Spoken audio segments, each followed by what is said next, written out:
महाराष्ट्रामध्ये काल अधिवेशन चालू असताना आम्ही नव्हे, विरोधकांनी नव्हे, तर सर्व पक्षीय आमदारांनी सर्वसामान्य ग्राहकांना, सर्वसामान्य जनतेला आणि शेतकऱ्यांना लुटणारा या स्मार्ट मीटरच्या बाबतीमध्ये विरोध केला।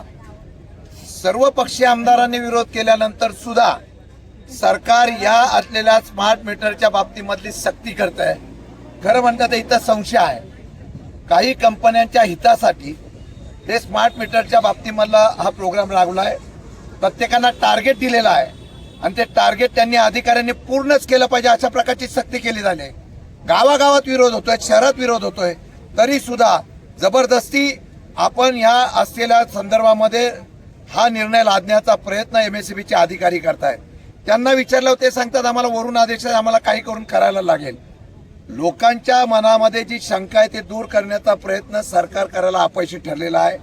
आजही मगाशी आमचे अध्यक्ष म्हणाले त्याप्रमाणे या मीटर रिडिंग मध्ये अव्वाच्या सव्वा बिलं या ठिकाणी येत आहेत आणि त्यांचं म्हणणं आहे तुम्ही पहिले भरा नंतर आम्ही मीटर रिडिंग करू। माझं म्हणणं आहे की हा लुटारू सरकार आहे। वेगवेगळ्या पद्धतीने सरकार या असलेल्या जनतेच्या, सामान्य जनतेच्या खिशातून पैसे काढतंय।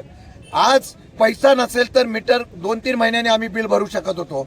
आता जर तुम्ही मीटर पैसे बिल भरलं नाही की लगेच बंद होत आहे आणि रिडिंग कायम चालू राहत आहे।